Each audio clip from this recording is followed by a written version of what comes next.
Last week we was in this area, Ashurst Beacon, and we've been around Rivington, had a walk around the Rivington area that night, and we came over to here after a walk round, and we thought, oh, we'll come over here because I have had a few reports in this vicinity.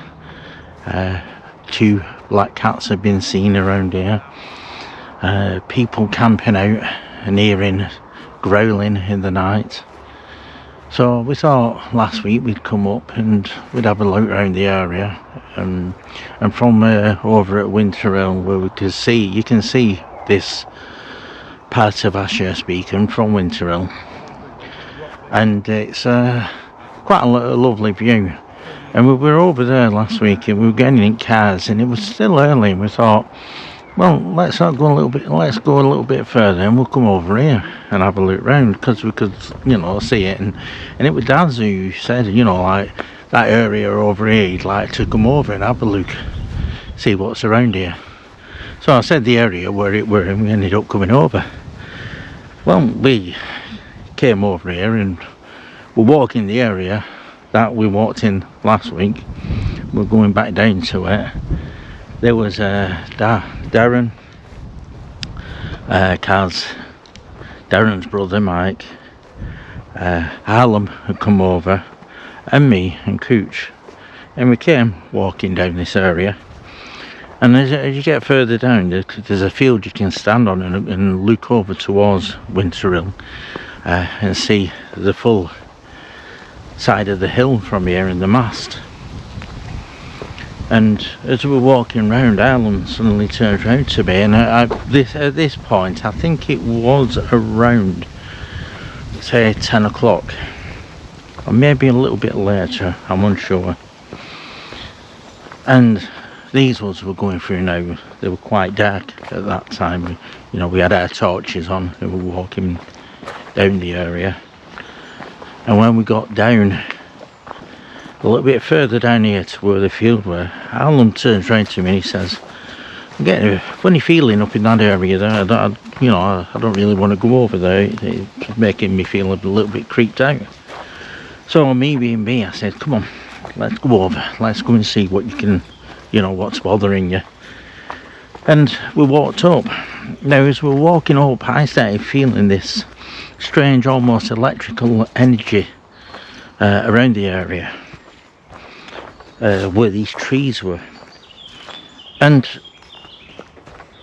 as the rest of the crew were with us, as they were coming towards us, they started feeling the same feeling. And it was a Mike who turned around and said, it's like an electrical energy. It's making the hairs on our arms, back of our necks, stand up. So I walked into the wooded area where we thought this feeling was coming from, and we're going to go in there today. And I brought EMF readers and a few other bits of equipment to see whether we can pick up anything. Probably wait till it goes darker anyway, because it was, I think by the time we finished and got back to cars, it must have been about 12:30. But it was this area we're coming into, and these trees are at the side of me now. We go out to a field, and it's within that tree line further back there. And we got in to this area, and I started feeling, like it started getting heavier, this feeling. But as I was walking, we walked away from that area, and it started lessening. I said, no, turn around and let's go back. So I noticed this hump in the ground, and after looking, I've seen that there's nothing there, because I was thinking burial mound. I was around a burial mound, and we're getting some sort of feeling from this, some sort of energy from the area, maybe a layer coming through because of a burial mound. Now, it's not, I've looked into the history of the place, and there are no burial mounds around this place. as we know of, or what's recorded. But it was this place we were coming through now. You can I'm going to turn you around, because this is what I came to show them, so they can see the view of what we see when we're over at Winstrel looking over here. Now we're seeing the opposite from this side, and this is the view what we see when we get over here.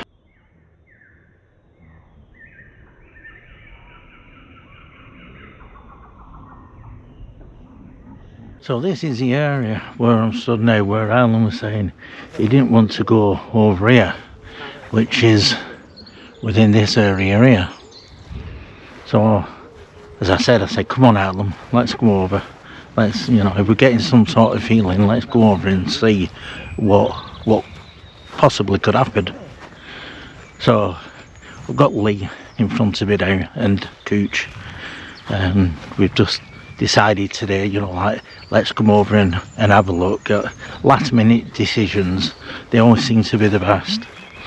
So we're walking along this way, and this is at this point it starts feeling a little bit more heavy, this feeling of electricity, almost static electricity.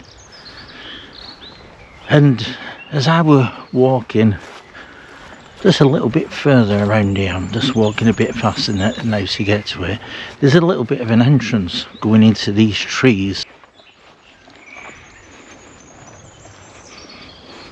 So that's the area we came into, and as we got in here it got heavier and heavier.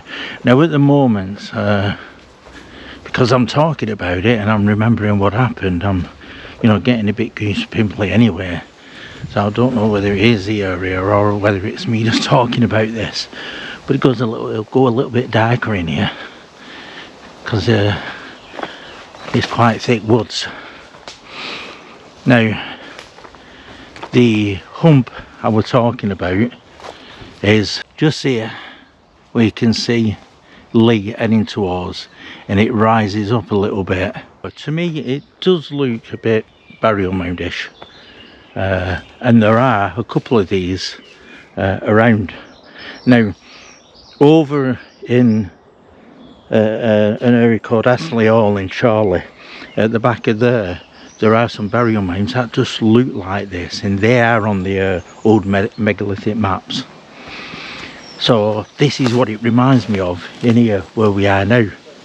Now we got to this mound which we're going to step on right now, and as I get up, I was stood about where I'm stood now, and I decided, you know, I said to everyone, let's turn our torches off and see what happens.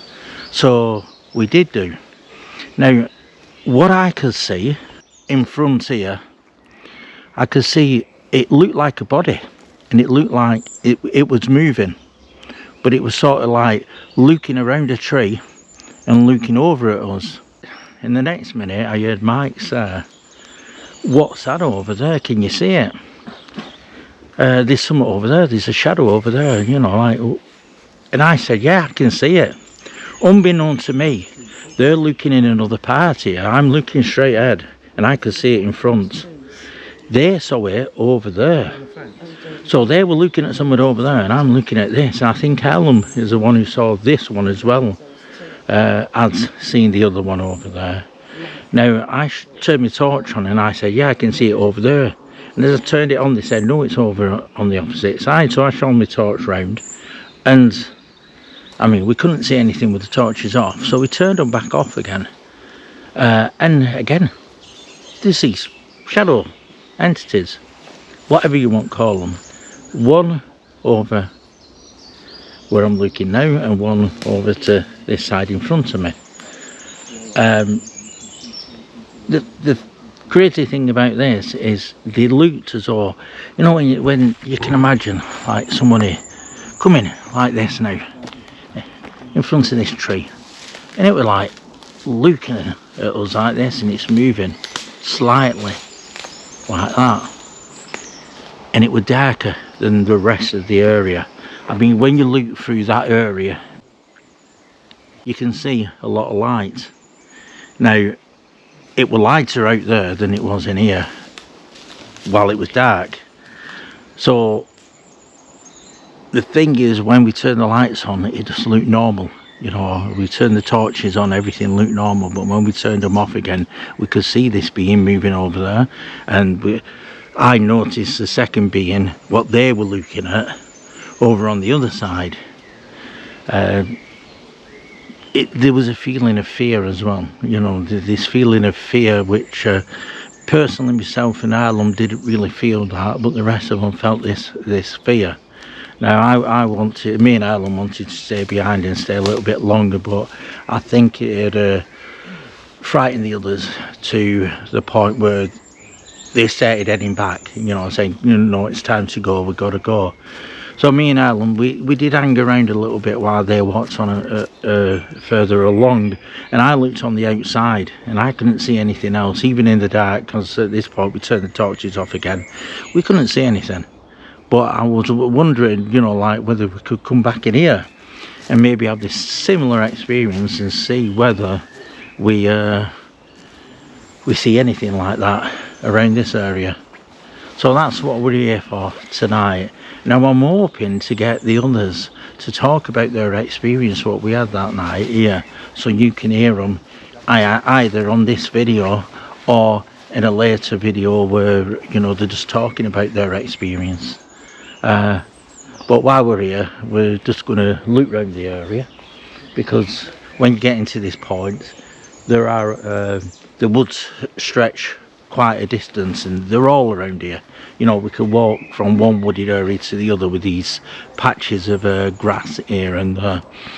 I do know there's in the distance there's a great big quarry over there, and this is Ashurst Beacon Country Park, or Ashurst Country Park, I'm unsure what it's called, but it stretches a good few miles either way.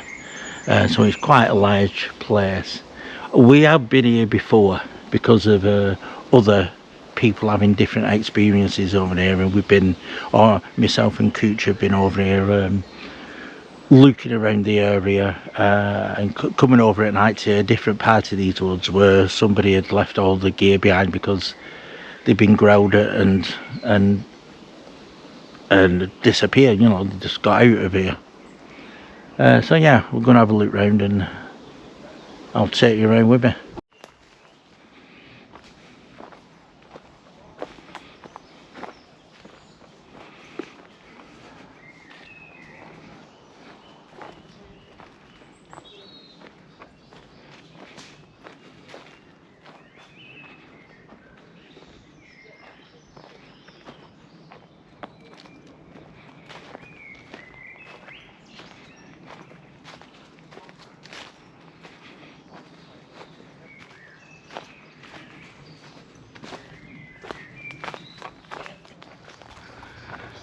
So we've come out of them woods because we're going to go back to them later on, and we've come across a field into another set of woods. It looks as though there've been quite a few cyclists coming through this area. But that bang was Lee behind then. I wonder what it was. But there are a lot of areas in here where people have made little campfires.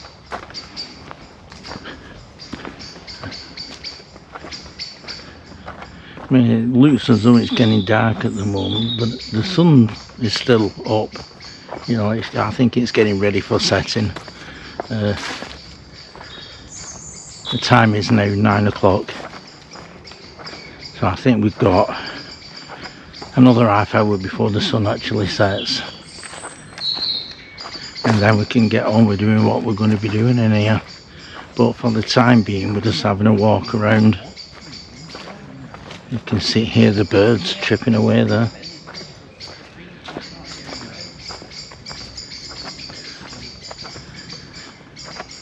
But I know me and Cooch ourselves have been down this path before and had a look around these woods.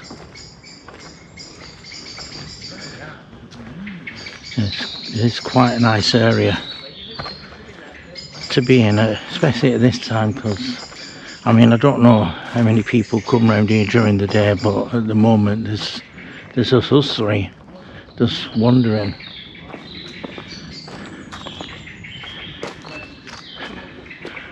And as Lee says, you know, there are little pockets of areas that look spooky dooky, as he says.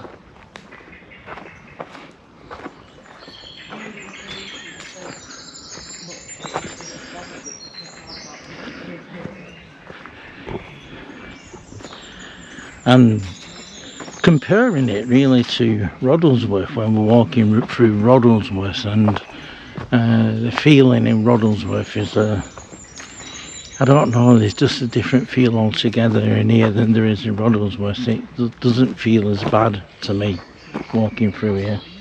But when I walk through certain areas of Roddlesworth, especially when we walk around at this time of night, you do get a sense of something watching, something ancient maybe watching what you're doing when you're walking through these places.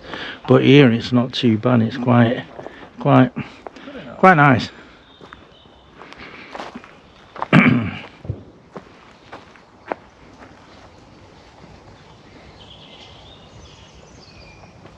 Just heard a bang down there. It seemed like someone shutting the door. Like a thingy. There's a shotgun or something. Yeah. You're in Farmers Fields a bit here. Yeah, there is a spot down here where we were advised when I came with Cooch at one time not to go past because it's farmers' land, and he doesn't like it. He's the one who comes in here, and if he finds anyone camping, he'll shoo them on the way. So this is a nice spot to, yeah, there's a bench over here what somebody's made, and it's a nice area to sit in. You can actually watch the sun going down from here.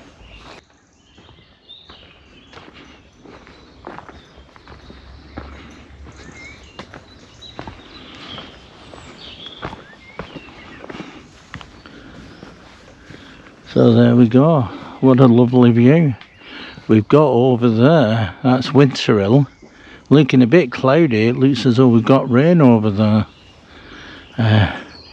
And as it's looking round, you've got the sun going down over there.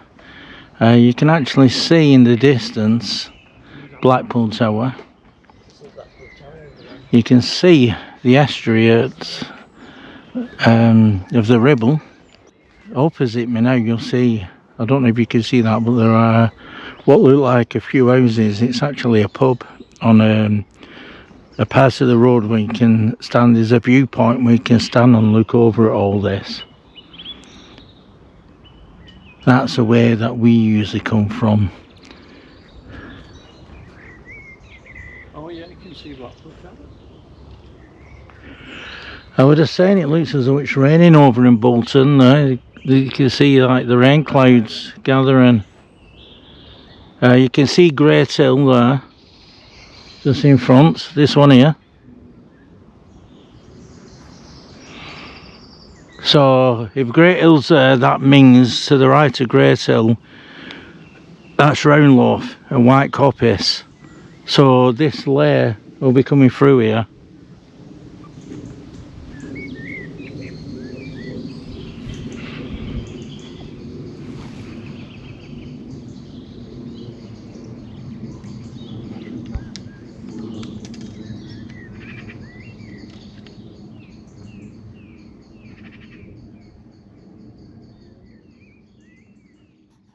The sun's set now, and we've come out of them darker woods. We're on the field now, coming back to the smaller woods.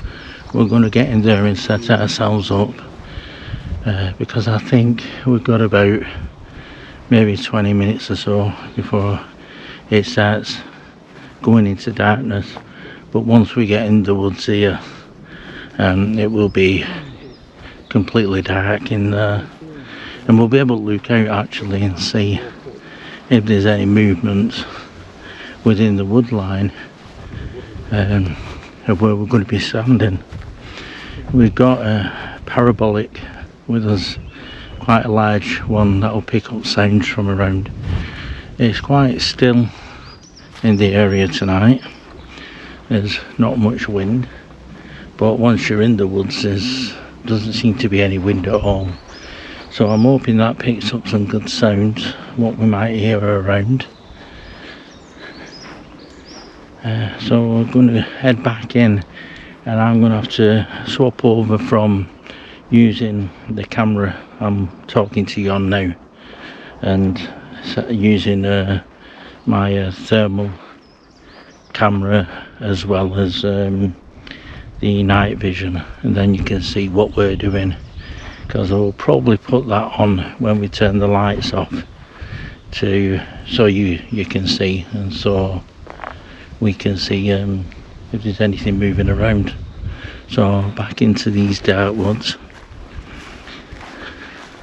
and as you can see, it's just gonna start getting darker and darker.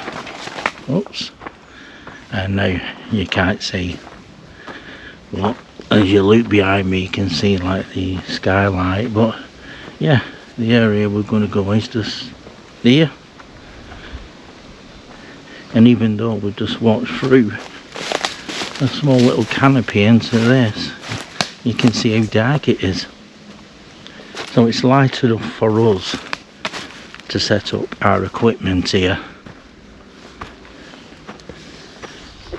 where we can see what we're doing, but it's not light enough for you to see me talking to you now.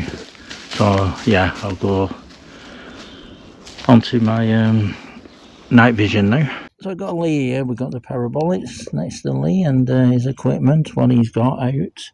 We've got a few cat balls around, we've got EMF readers, and we've got something deciding over there which is a magnetic anomaly detector, which will pick up any anomalies, whether it's positive or negative.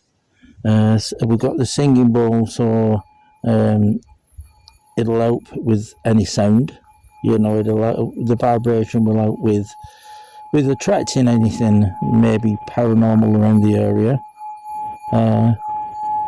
Well, that's what we're actually hoping for, because this is the area where we saw the entities, the shadow entities.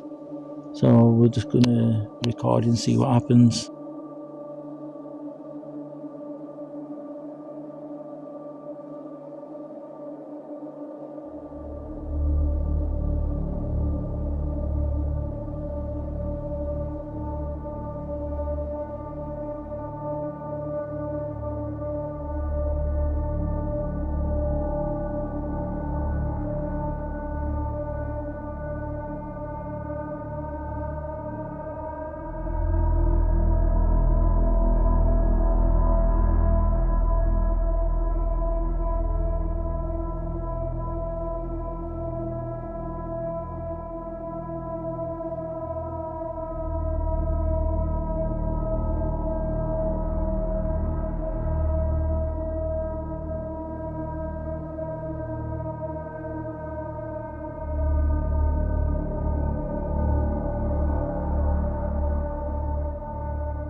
So we've not had much luck.